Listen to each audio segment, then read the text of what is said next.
I have one kid. You have 5 kids. That's what you. How do you? That's incredible. It's kind of like being an FBI agent. You're always kind of monitoring them and making sure everyone's safe. Makes good sense. You know, I'm actually a real agent. I'm not an agent. I'm actually a deputy sheriff. Are you really? Right there. Many, many years. Are you serious? For real life, real life.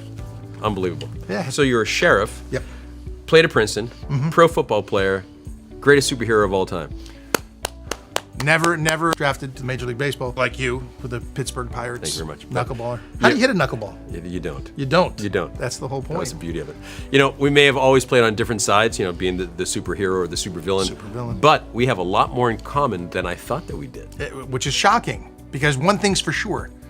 Genesis Gold Group is a company that we both trust. They make safeguarding your IRA or your 401k as simple as possible. And I need simple, That's right. I'll be honest. And with their stellar reputation, they're as solid as the gold that they sell. Like this gold right here. So call Genesis Gold Group today at 1-800-200-GOLD. What is that? This is what they call a prepper bar. So like you can break off these, see these little pieces? Oh, it's on both sides. And it's great because you can carry that around small. And Oh yeah, and you can literally use it to spend.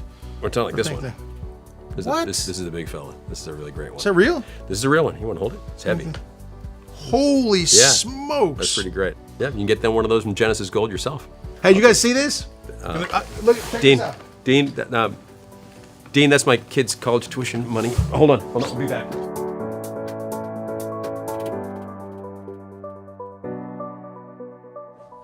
Dean! Yeah. Who's the supervillain now, huh? Yeah, that's my goal, Dean!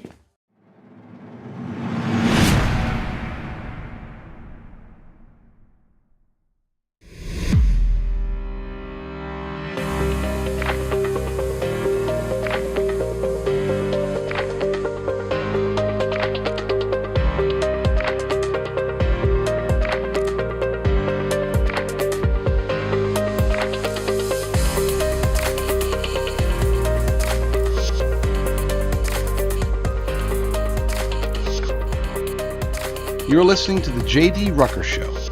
Let's begin. Here's a story that really chapped my khakis for multiple reasons. This comes from the New York Post. Drunk immigrant, illegal alien, killed 7-year-old months after he was released from ICE detainer. 7-year-old Ivory Smith was killed by Venezuelan migrant Joel Enrique Gonzalez Chasen in a late-night drunk driving accident in North Houston just 2.5 months after ICE released a hold against him, court documents revealed. Fox 26 Houston reported that court records revealed that Chasen had previously been placed on another ICE hold earlier this year after being arrested for assaulting a family member in June. The felony assault charge against him ended up being dropped to a misdemeanor, and after pleading guilty, Chasen was sentenced to 113 days in jail, which he had already served, and was released the same day. The ICE detainer against him was also lifted that same day for an unknown reason. Now, if you're watching the screen, here's the guy, the illegal alien from Venezuela who got drunk and killed this little girl. Now, the reason that this story is so infuriating is not just because, obviously, there's anytime a child, or really anybody, but a child in particular is killed, that's awful. Anytime a child is killed senselessly because of something like drunk driving, that too is awful, even worse. And then when it turns out that the drunk driver should never have been here in the first place, that compounds it even more. But why was the ICE detainer dropped? That gets me really upset. And then on top of all of this, not to rant too hard, but where is BLM? Do Black Lives really matter to BLM? Because here's a beautiful young black girl with her future ahead of her, and it was stolen, taken from her. You know, they will go out of their way for a deranged criminal who was threatening people's lives. They will protest that all day, but no, when it comes to protesting, for example, our open borders, when it comes to protesting in Houston for an innocent young girl, they're nowhere to be found. And that pisses me off.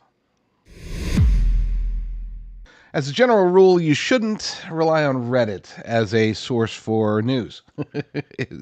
It's good for memes, good for conversation if you want to talk to a mostly left-leaning audience. But that's about it. Not a great place to surface information. But I did find one that was extremely interesting, and let me explain why. This is about the drones, okay?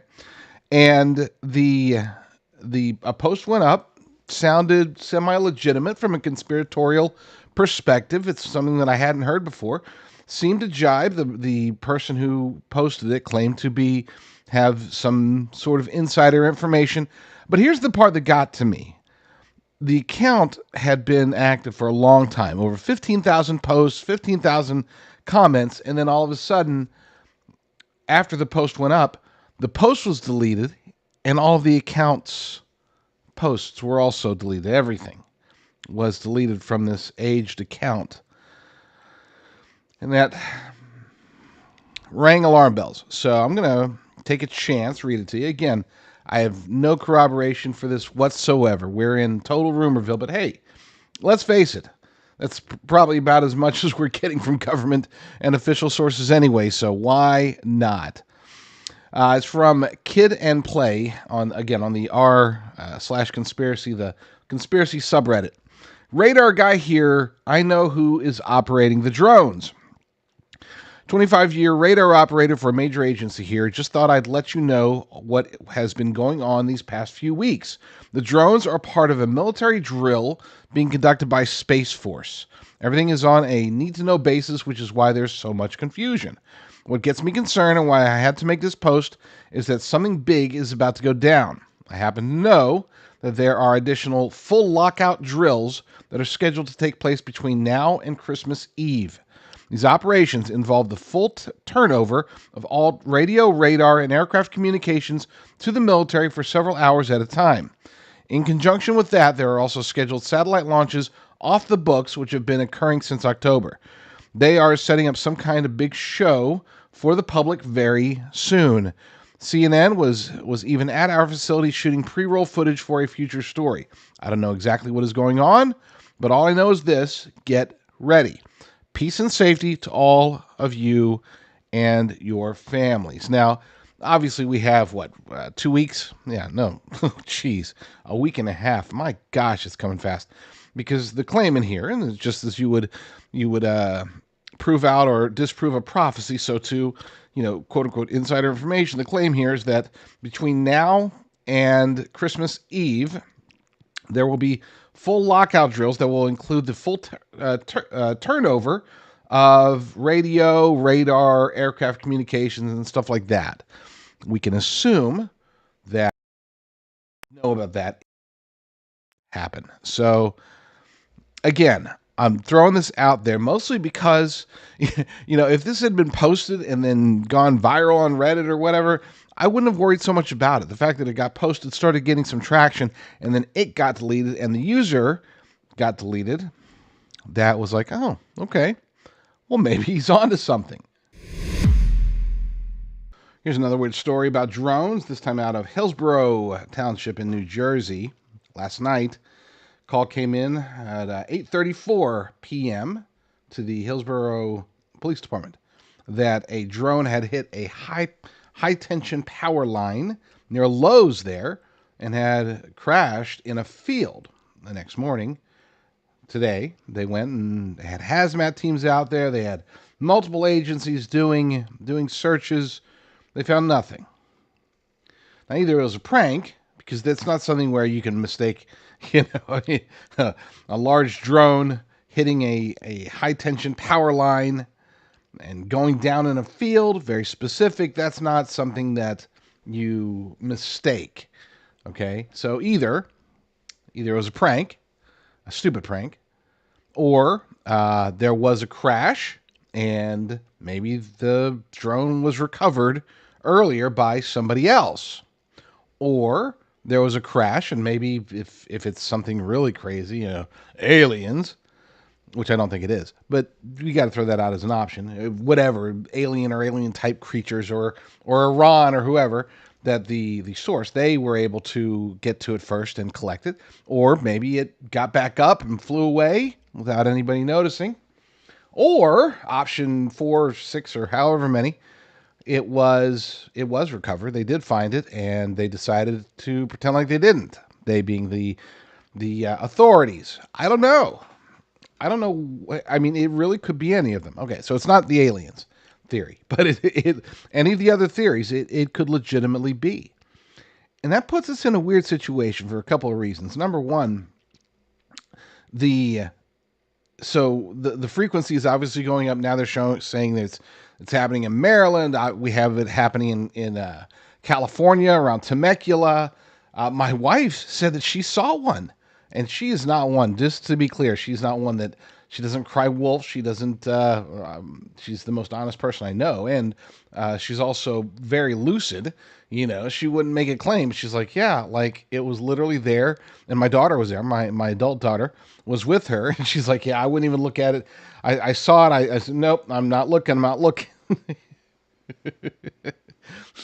Kids. Anyway, my wife, I'm like, why didn't you get video? She's like, I was driving. I was like, why didn't you have our daughter get video? She's like, she didn't want to look at it. And then next thing we know, it's gone. It's like, oh, okay. Well, you sure it was a drone? She's like, no, it looked like it was one of those quads, like the vehicles where you get in them and it's like a drone, but it's for human size, like humans can pilot it. She's like, that's what it looked like. And then it flew away. Anyway.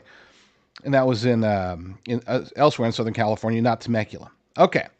So, and it's happening in Virginia, apparently. Some say New York area, not New York City, but LaGuardia. They were showing like 10 drones in LaGuardia. These are popping up everywhere. Here's the point I want to get to. All of this started happening after President Trump won the election. So clearly, if this is, because I still think that it's our own government, a portion of our government. I'm not saying that everybody in government is lying about not knowing. I don't think very many people know about it. Okay? But the ones that do know about it, they are lying or keeping the secret for whatever reason. But this all started after Trump won election, and and it's conspicuous that he hasn't said anything, right? I mean, I took some heat yesterday for saying that he has to know what it is. He's been told. He's been getting national security briefing since the middle of the month last month. Okay, he's been it involved. The initial reports were over his golf course in New Jersey. I mean, he knows it's national news. He knows, and this demonstrates complete incompetence within our government. The official narrative is that our government is incompetent. I mean, our government is saying we have no idea. They're like, we're dumbfounded. We've got great equipment. We got everything we need, but we can't determine what it is exactly. We just know it's definitely not a national security threat. It's definitely not a threat to public safety. They say those things. It doesn't make any sense. So given this level of incompetence, one would think that someone like Donald Trump, who is aware of what's going on, either he knows that they're incompetent or he knows that something else is happening, he would have said something by now. If it was something that he could say. I'm concerned, but don't take that the wrong way. It's like, oh my gosh, he's saying that Trump is involved in this. No, I'm not saying that at all. I think it's very possible that they're lying to him too, right? Just telling him a different lie, a lie that prevents him from going on to Truth Social and saying this regime is incompetent. I can't wait till I get into office, and Kash Patel and the FBI is going to get to the bottom of this, and we're going to get all the information out. He isn't saying anything about it. He isn't mentioning the most discussed story in America for the last at least 2 days. It might be 3 days. I mean, the story's been ongoing since last month, but it really has hit the public eye the last 2 or 3 days. So, what gives? Does this have anything to do with the inauguration? Does this have anything to do with what I'd said earlier about Space Force? Is this? I'm hearing reports or conspiracy theories that this is a testing for a new type of weapon or defense system. The rumors are out there. A couple of them are credible. A lot of them are viable. And yet we still know nothing. I'm concerned by this. I'm not scared. Not to the fear point yet. But I'm concerned because this is unprecedented. I mean, even with the, people are comparing it, for example, to the Chinese spy balloons flying over, right? This is not comparable. This is very much different from the spy balloon incidents. This is odd, and it feels like it's not a cover up necessarily. It feels as if it's just they're keeping their cards close to the vest, and there's very few people who have access to the cards. It seems as if they're legitimately members of Senate, members of Congress, people in law enforcement, that they really legitimately don't know that whoever the small group of people who does know, or who do know, that group, they're not saying anything. The other option is that a lot of people know, but a lot of people are also threatened or otherwise incentivized to not say anything. And that's very possible. I think a lot of times we dismiss possible conspiracies based upon the size that would be required. Oh, well, then you're talking about dozens and hundreds and thousands and tens of thousands of people that would have to know about it, and surely at least one of them would come forward. But I've demonstrated before, I'm not going to rehash that, but I've demonstrated before that it is very possible for our government to engage in conspiracies that involve tens of thousands, if not hundreds of thousands of Americans, and there would be zero whistleblowers. We saw that with the Twitter files. Don't forget, our government was spying on us through social media. Our government was censoring us through social media for an extended period of time, and it wasn't until the Twitter files came out that exposed it. And for that to have taken place, that means that prior to the Twitter files, there were tens, if not hundreds of thousands of Americans, both in big tech as well as in the government, who were aware that our First Amendment rights were being trampled upon. And yet, nothing. If the Twitter files hadn't come out, then we still probably wouldn't know. We would be living in a very different world. So, again, lots of possibilities, lots of moving parts here. I don't like talking about these things at all because I like things that are maybe not necessarily concrete black and white, but I like to have a clear view of the gray area. And in this case, I have no view at all. I mean, I have views, I have opinions, but I have we don't have any data. We don't have any information. And that's strange. This is unprecedented for something to be so widespread, so public, and yet we know nothing. In the digital age, we've never seen anything like this. And that concerns me a lot. I would say the vast majority of my audience is very, very hopeful for the future. The election of President Trump has been we're seeing shockwaves. We're already seeing results even at this early stage, but there are still concerns. He can't do everything. He's going to do everything in his vast power to protect us, to protect our nation, to defend the Constitution, to protect our freedoms. But that doesn't mean that there won't be risks, challenges. We're already seeing wars popping up and rumors of wars popping up across the globe. Will he be able to stop all of them? I think so. But what if he can't? What if, for whatever reason, cooler minds, cooler heads don't prevail and we find ourselves in the midst of something tragic? What about natural disasters? What about just the idiocy of the globalist regimes across this planet that are trying to do everything they can to destroy our food supply? They want to control the food, and they want to make sure that we're not eating the good stuff, especially as it pertains to protein, and specifically as it pertains to beef. Cows seem to be the main culprit for every boogeyman propagating bad guy out there. As a part owner of an all-American, patriotic, freeze-dried steak company, I am very, very blessed, pleased, and honored to be able to offer my wonderful audience an opportunity to take advantage. If you go to worldviewbeef.com and use promo code JDR, you will get the maximum possible discount. And there are other discount codes out there that are less. It's not like with certain companies where, it doesn't matter which promo code you use. Use JDR. I own the company. Use promo code JDR and get the maximum discount at any given moment at worldviewbeef.com. All American, no mRNA jabs. It's just the good stuff. So check it out, worldviewbeef.com. It's been a minute since I've talked about attorney Sidney Powell. She was one of my favorite people. I know she took a lot of heat even from Republicans and conservatives following the 2020 election.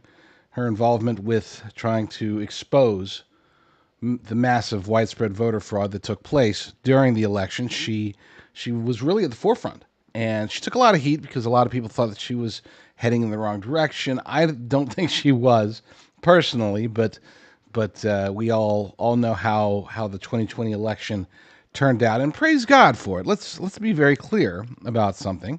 I've said it before, I'll say it again. If we all had our wish, all of us Trump supporters, Republicans, conservatives, patriots, however populists, however you classify yourself, I would say all of us, if we had our will done, then President Trump would have won the 2020 election. Joe Biden would have lost. Correct? Thankfully, our will wasn't done. And yes, we have suffered through 4 years of the Biden-Harris regime, and it has been devastating. It has brought us to the brink, but it has also united us. Several good things have happened as a result. One of those good things that happened is that we are very much more resolute and more unified as a nation behind President Trump. Imagine if he had won in 2020. If he had won in 2020, which, again, I think he did, but that's a different discussion for a different day. But if he had been allowed to win in 2020, then Mike Pence would have been his vice president, not JD Vance.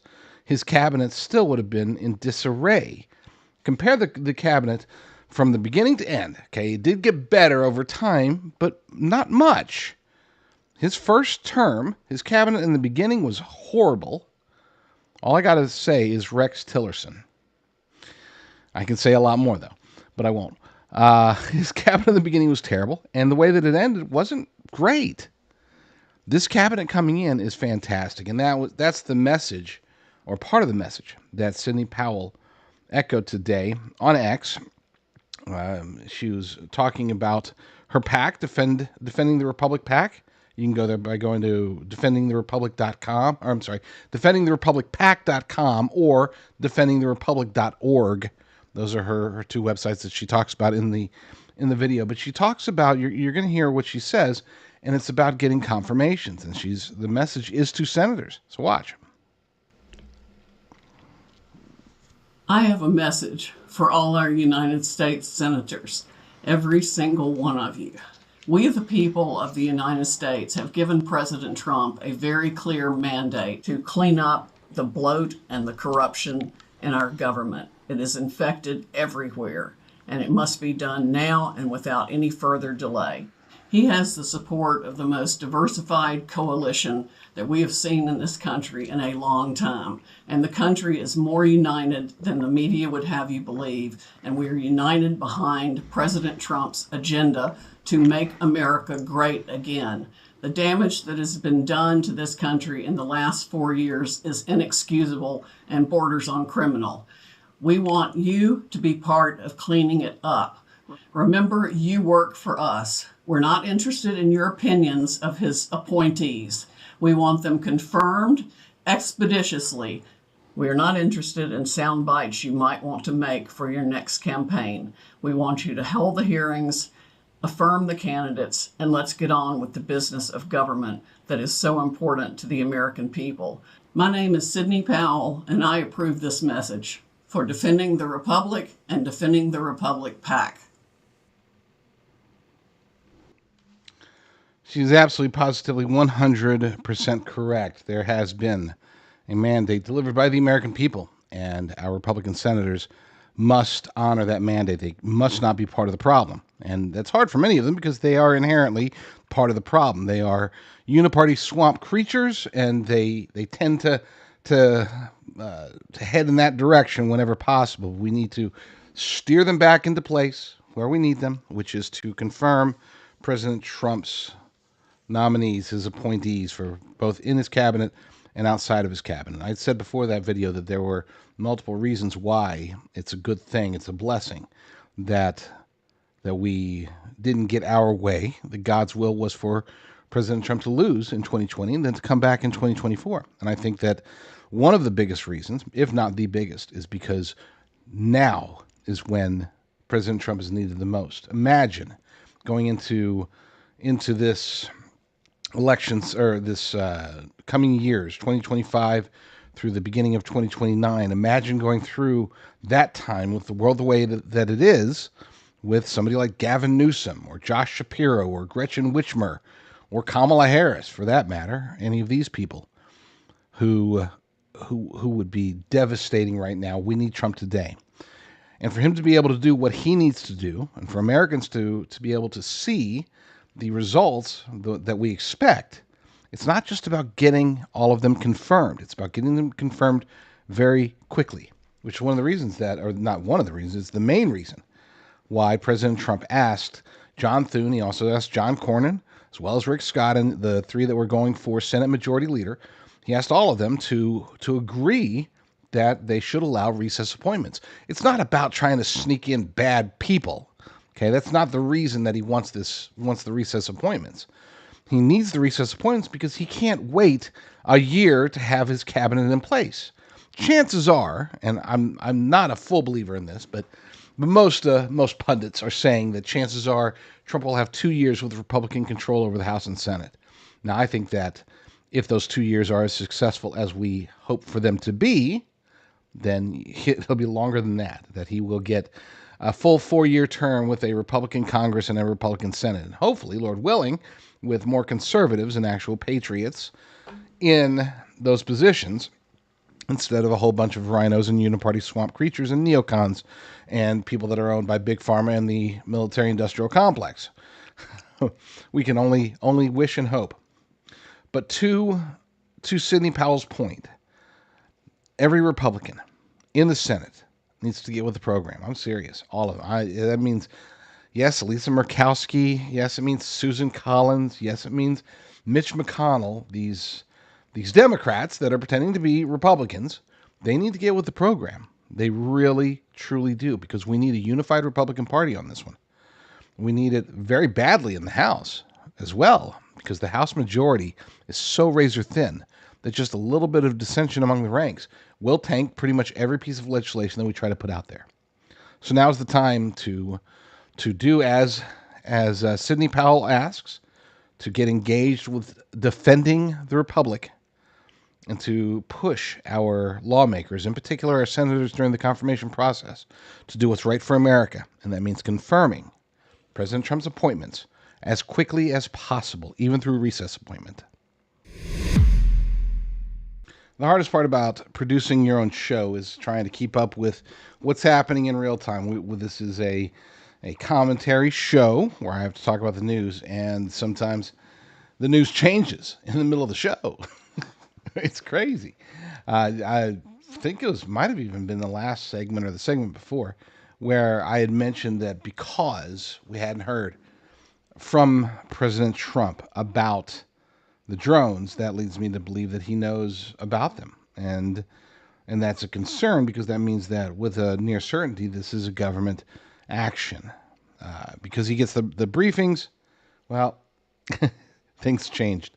As of 2:08 p.m., without me, Pacific time, without me noticing, President Trump went and posted something to Truth Social that clears some things up. At least it takes him off the hook, in my humble opinion. Mystery drone sightings all over the country. Can this really be happening without our government's knowledge? I don't think so.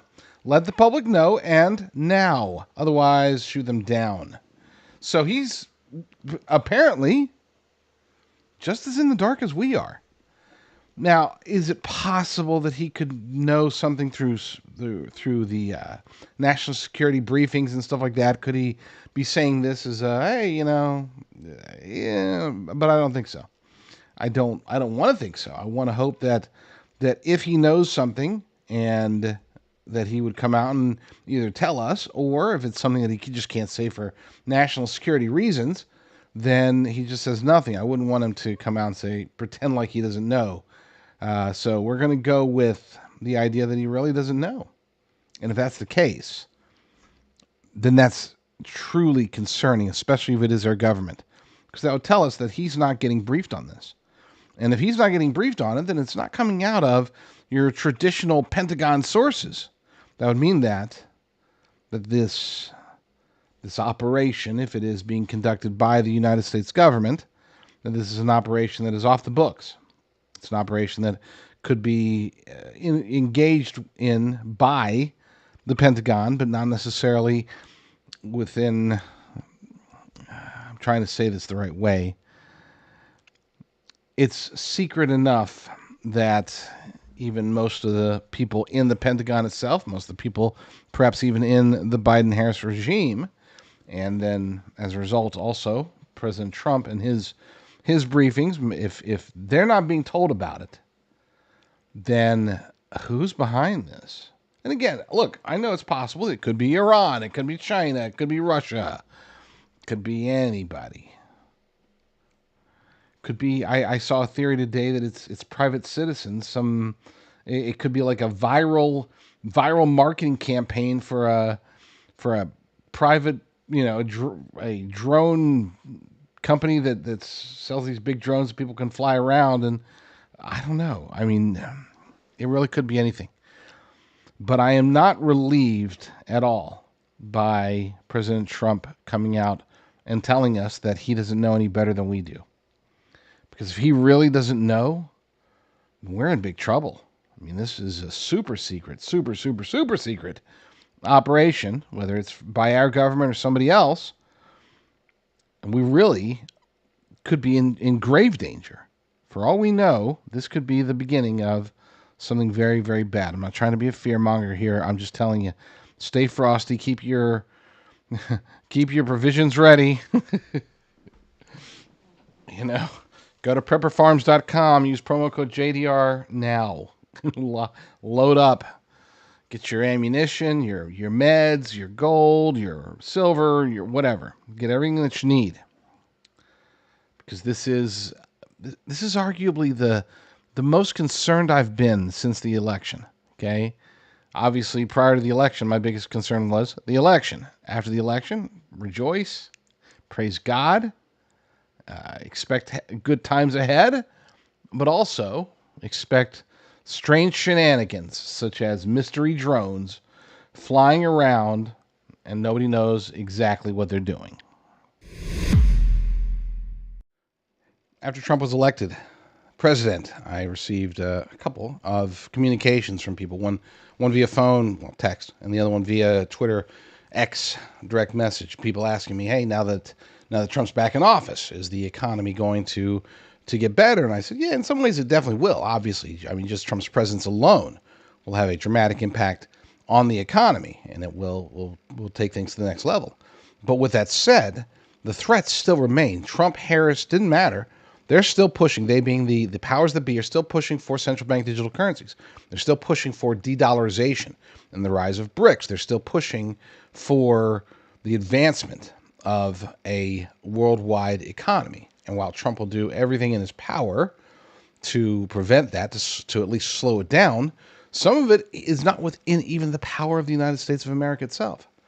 And this is why there is no reason, you can see by the gold prices, there is no reason to doubt physical precious metals as a proper way to hedge against what is coming. Because it's still coming. There were certain scenarios that would have happened if Kamala Harris had won, and there are certain scenarios that will happen now that President Trump has won. And those scenarios still point in the same exact direction. That's the reason why even central banks are still buying up as much gold and silver as possible. That's why banks, financial institutions are recommending to their people, buy as much gold and silver as possible. I work with a faith-driven gold company. There are a lot of gold companies out there that get recommended by hosts. The one that I like happens to be driven by faith, and they actually do a tremendous job versus the competition. You can check out Genesis Gold Group by going to rumblegold.com. That's rumblegold.com, or read my testimony over at jdrucker.com/gold.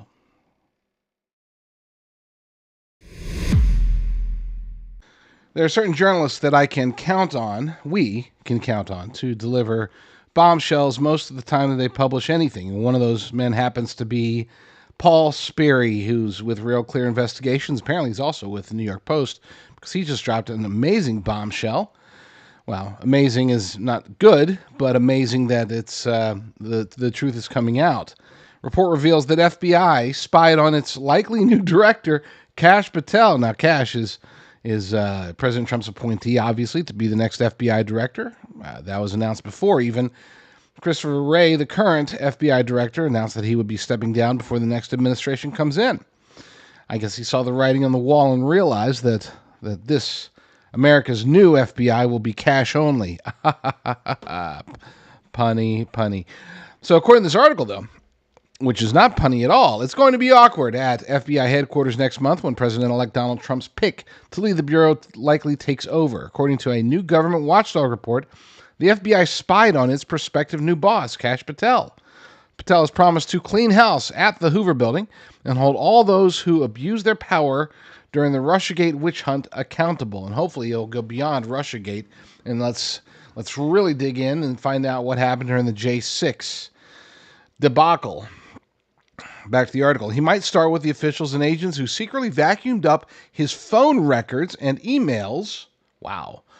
Starting in late 2017 when he led a House Intelligence Committee investigation into the FBI's reliance on Hillary Clinton's false opposition research to surveil a Trump campaign official as a supposed Russian agent. According to a nearly 100-page report by the Justice Department's Inspector General, the FBI subpoenaed the records as part of an investigation it opened to find out whether congressional staffers leaked classified information about its Trump-Russia collusion case to the Washington Post and other media. Now, we know now that this was all part of a very complex, get your media people to report on it, and then use the media reports as corroboration to get the FISA warrants. It was just it's a ugly thing, and Nancy Pelosi even detailed exactly how it was done. That's how cocky they were. Nancy Pelosi fell, by the way, just as a quick side note. She did fall today. So as much as I dislike her and her policies, I don't want her physically harmed. Apparently she hurt her hip and is currently in the hospital. So prayers to Nancy Pelosi. I know many of you are saying, I ain't going to pray for Nancy Pelosi. She's the enemy. She is the enemy, but we should still even pray for our enemies, at least when it comes to their health. Back to the article. Working with career prosecutors at Justice, the FBI compelled Google and Apple to turn over the sensitive private information of subjects the FBI identified between September 2017 and March 2018, a period when Andrew McCabe was the acting FBI director. Of course, he's the disgraced former deputy director that President Trump fired. Then Attorney General Jeff Sessions was out of the loop, the reports said, having recused himself from the Russia probe. The court orders gagged the service providers from notifying Patel and other customers of the intrusion. As chief counsel, Patel had no idea that the subject of his investigation, the FBI, was collecting his data and increasing the visibility of witnesses he was communicating with, including whistleblowers. This is ugly, folks. I want you to pay attention, because this isn't just, they spied on Kash. No, they were spying on Kash Patel when he was investigating them. I mean, this is the dirtiest FBI trick I think I've ever heard. And they've done some pretty dirty tricks in their time, I can tell you that. Back to the article. At the time, Patel was demanding to see FBI documents and deposed FBI witnesses to find out if the Bureau had abused its power in obtaining a FISA warrant to spy on Trump aide Carter Page. But Patel remained in the dark until 2022 when Google finally was cleared to send him a copy of the subpoena. Outraged, he told me at the time, he being Paul Sperry, the FBI and DOJ subpoenaed my personal records when I caught them doing this to Page back in 2017. He said that the McCabe FBI didn't want anybody to find out that it literally copied and pasted Democrat opposition research wholesale into wiretap warrant applications. Wow. He added that he hoped those behind the abuses would be prosecuted by a future Trump administration. Praise God for that. May it be, may it be. Pam Bondi better prove me wrong and just be an awesome attorney general. Don't prove me wrong, Pam, because I think that she's going to be milquetoast, lukewarm, weak. But I hope I'm wrong. I pray I'm wrong. We'll see. Here's a quote. They must be held accountable. This is a quote from Patel. They must be held accountable or they'll only abuse their power again. Talk about being in the right place, though. Having him as FBI director is going to be amazing. If he's not held up by probably rhinos, we'll see. We'll see how that goes. Different topic for a different day. The IG probe reveals that the FBI had renewed the subpoenas each year, snooping on congressional staffers for up to 5 years. That means McCabe's successor, Christopher Wray, signed off on the continued collections. This is criminal, okay? Let's just call it what it is. This is absolutely positively criminal. How can we trust an investigative agency, a law enforcement agency, that is using their wide powers granted to them through the executive branch, through the Department of Justice, using those powers to try to stop people who are investigating them from learning the truth? I mean, that's it. You can't make this up. I know that's a phrase. I hate hearing it because chances are it's wrong. Most of the stuff we can make up. This is one you just can't. Okay, this is both. This is like the Count of Monte Cristo. Okay, maybe not that extreme, but I mean, here you have somebody who was betrayed, who did nothing wrong, and he was stabbed in the back, and now he has the opportunity to fix things. And the Democrats and even many Republicans and pretty much the entirety of corporate legacy media, they're all saying, this can't be a revenge tour. This can't be President Trump's and his staff. They can't be out there trying to get revenge. I'm not looking for revenge necessarily, but there is some vengeance that comes with the delivery of justice, especially when the victims of injustice are the ones that are engaged in delivering the justice, in doling out the quote-unquote punishment, which is really what it should end up being. I don't want this to just be look what we found, let's not do it again. No, I want people in jail over this. I want people to be investigated, charged, tried, convicted, and jailed. And that's not across the board. Okay, I'm not saying, jail everybody, all the Democrats, all the rhinos, all the bureaucratic state, all the deep state. I mean, I'm not saying that, but I guess it wouldn't necessarily. It's probably not a bad idea. I've long said that people should get out of the cities whenever possible. The cities are going to be the epicenter of chaos when things get really bad. Even now that things are looking sort of up, they'll look much better, of course, after President Trump's in office and his policies start to get enacted. But even before he's in office, a lot of good things are starting to happen. With that said, I still recommend get out of the cities. They're too congested. The biggest cities, and we're talking about dozens, not just like a handful. I'm talking about any city with over 1 million people. They are crime-ridden. They are drug-ridden. The schools are awful. I mean, you could say this pretty much across the board. There are little exceptions here and there, but for the most part, the centers have become just hellholes. Okay? There's no other way to put it. I say get out of the city for your own personal protection, but also for the sake of the cities themselves. But there is a need. I understand. I've lived in both big cities and I've lived out in the country. We kind of bounced back and forth there over the last 4 or 5 decades. And as a result of this, I do understand that there's a need for certain cities. I don't think they should be as big as they are, but hey, there are advantages to cities. With that said, I had never heard of Freedom Cities. I am a little embarrassed to admit it because, my job is to be a news hound, quite literally. As the editor of thelibertydaily.com, as well as americafirstreport.com, I have to read through anywhere from 1,500 to 2,500 headlines per day. I have to read dozens of articles every single day. We post, between the two sites, we post anywhere from 50 to 100 stories over at americafirstreport.com every day, and 120 to sometimes over 200 stories over at thelibertydaily.com. As a result, I have to be able to curate a bunch of stories. I have to be able to aggregate a bunch of stories, and we do it all by hand. So that's the only way to do it the right way. You can't have RSS feeds or whatever a lot of these other sites use. We actually curate the content. We craft it whenever possible. And as a result, I'm ashamed that I hadn't heard about this that's apparently been around for a year and a half. But if you're like me, then you'll be interested to find out that these freedom cities are looking pretty darn promising.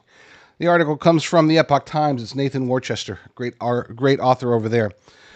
Interest in Trump's freedom cities grows. The president-elect's vision is drawing attention amid widespread concern over housing and middle-class prosperity. And there are other concerns about the big cities that I can talk about if we have time. But let's get into this article. I want to learn more about this stuff. I'm just kidding. I already know, but you guys probably want to know more about it. On the campaign trail, President-elect Donald J. Trump outlined many big plans from achieving energy dominance to carrying out the largest deportation operation in American history. Now, as his administration begins to take shape, enthusiasm is building for Trump's proposed solution to the housing crisis, chartering new freedom cities using millions of acres of what is currently federal land. And here's a quote from Trump during a 2023 video where he's talking about Agenda 47. He said, "We'll actually build new cities in our country again. It hinges on a contest to create up to 10 such cities." A year and a half later, in the lobby of a D.C. hotel, Nick Allen was enthusiastic about the vision. He told the Epoch Times, "When there are new cities that are built in the U.S., new industries can form and a new middle class can emerge." Very true. You can build cities around industries. I think all of us are familiar with at least 1 or 2 or 5 or 10 cities where basically that city is geared around a particular type of industry. Now, in the past, because we haven't been building many cities, in the past, a lot of these, we've seen, coal towns, for example. We've seen these places that are built around old industries where the cities themselves are now struggling to survive. Now we can start building them around new concepts, and a perfect example of it would be, San Francisco, the Bay Area, Silicon Valley, in general. Now, take away the leftist policies, the concept was strong because you're able to get like-minded people of an appropriate talent, and draw them in to an area, and then the businesses the industries, the big tech can be there, and it's just a lot easier, a lot more mobility when you're all consolidated in there. Now, again, take away the leftist policies, take away the leftist companies, and if you make everything just normal, then this would have been thriving. Now, of course, it hasn't been, and it's been very far leftist, and there have been many challenges that have destroyed a once beautiful city, but that's a discussion for another day. The concept was right, though. The concept was right. And hopefully, in this case, we'll have a good concept and good implementation. Back to the article. Allen, 31, is a cryptocurrency investor and the proprietor of Sovereign House, a cultural events space. While he said he has no financial stake in prospective freedom cities, the Frontier Foundation, of which he is a member, has become a very public booster of the idea. And I love the Frontier Foundation, to be clear. Meanwhile, some early skeptics of Trump's freedom cities visions are changing their tune. In March 2023, Jeffrey Mason of the Charter Cities Institute wrote an article for the Manhattan Institute's City Journal casting doubt on Trump's plan. It was titled, "Freedom Cities Won't Likely Be American." That's weird. These days, though, Mason sounds more hopeful. And he said, "The outsized role that the tech community is probably going to play in this administration has generally made me more optimistic about the potential for doing some version of freedom cities," he told the Epoch Times. Nolan Gray, research director of California YIMBY, noted in a recent Substack article that many others in the YIMBY, which is Yes in My Backyard, pro-growth movement, are wary of freedom cities. He argued that the idea is not so far-fetched as some believe. He said, "The federal government really does own a lot of land well-suited to housing and is uniquely positioned to build it, given its insulation from local zoning and complaining local NIMBYs," Gray wrote before detailing where he thinks freedom cities could be sited. City Journal, a great publication, by the way, the same publication in which Mason's 2023 critique appeared, just released a pro-freedom cities article from Allen and his Frontier Foundation colleague, Mark Lutter. They said freedom cities could address two major challenges confronting the United States: a sclerotic bureaucracy and a stagnant society. And that's so true. To be clear, the excitement alone around building a city, around an industry, about building up housing, that is new, that is affordable, that can be a magnet for people that need a first chance, people that need a second chance. You know, we often talk about these programs, and these inner city programs rarely work, not because the ideas are awful. Sometimes they are, usually they are, but sometimes they're not. But implementation is so much harder within a pre-existing city because that city has personality, that city has history.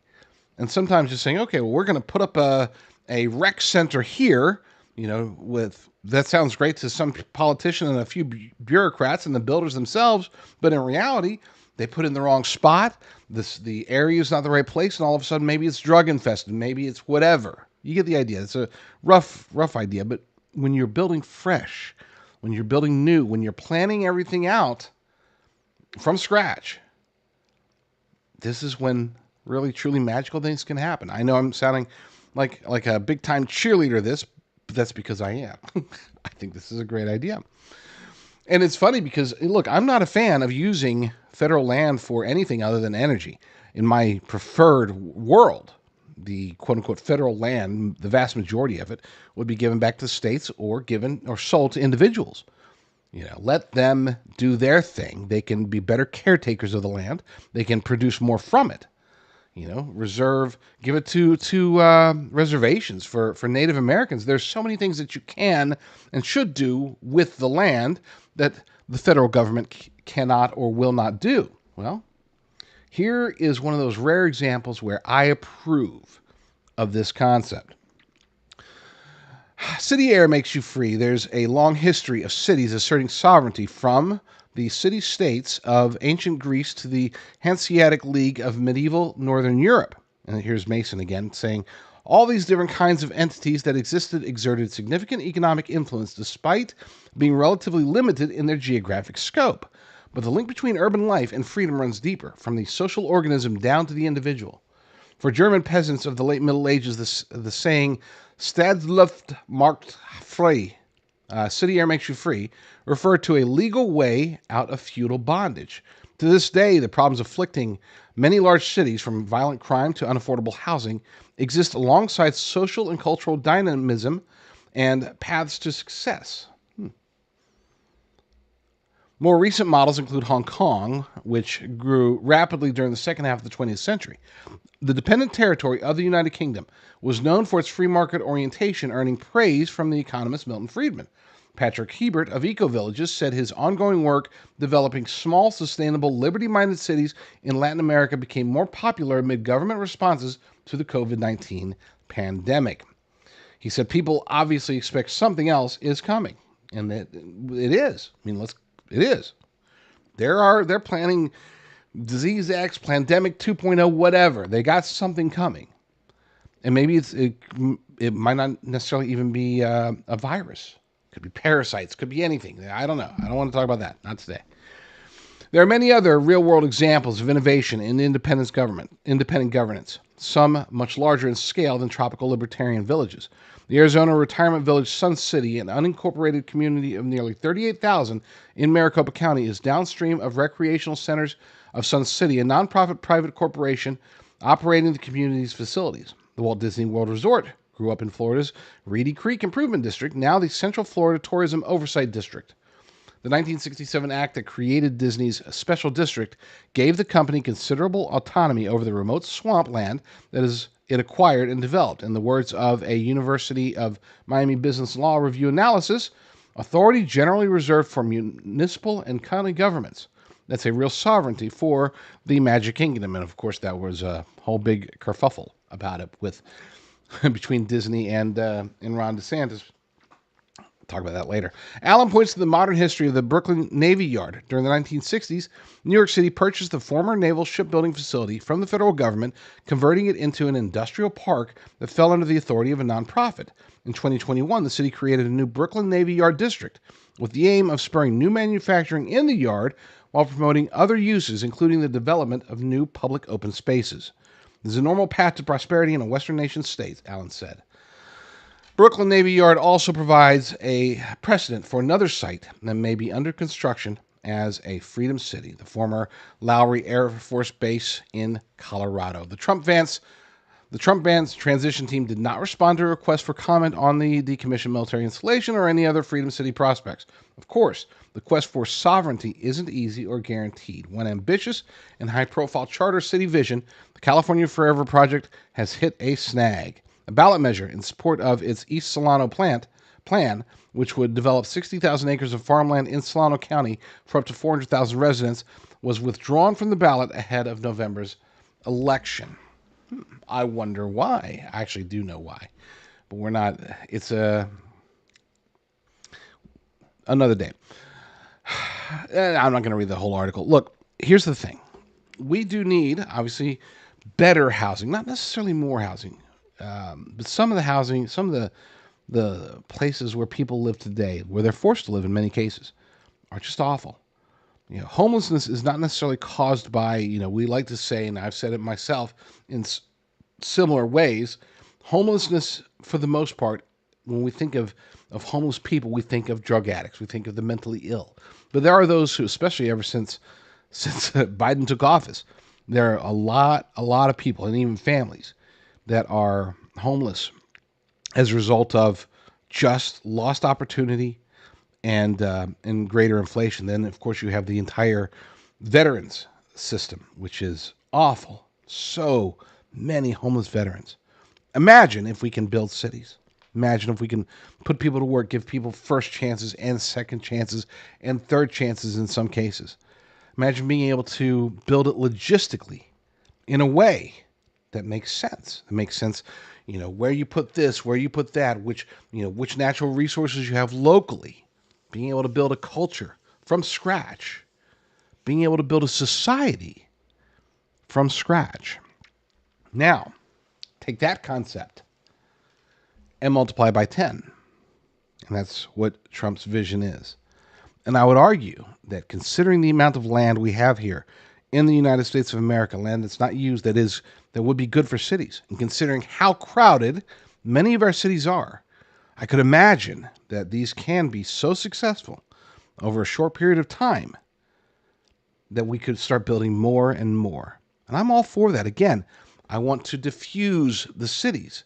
Far too many people crammed into small areas. Bad for the nation, bad for the cities, bad for the people. Let's spread them out. Let's give them the same basic opportunities that they find in the city, but with less crime, less stress, less government. That would be the vision that I would love to see. Lord willing, I'll be back very soon with another episode. But in the meantime, y'all stay strong, stay safe, and God bless. I'm Jonathan Rose, CEO of Genesis Gold Group.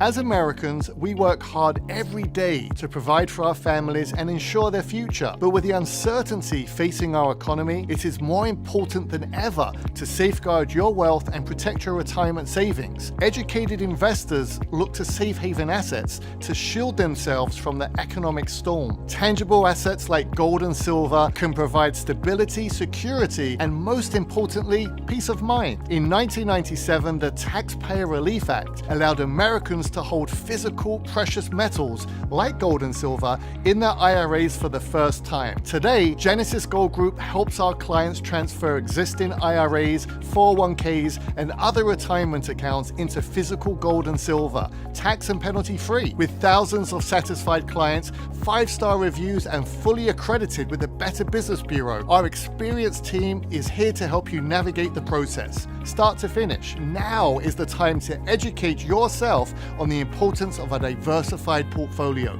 including tangible assets like gold and silver. Call now to receive our free wealth protection kit and digital dollar defense guide. Call now and we'll include our extremely popular silver prepper bar free when you open your account. Add it to your IRA or have it sent to your home. Call Genesis Gold Group today at 800-200-GOLD. Prepper bar only available through Genesis Gold.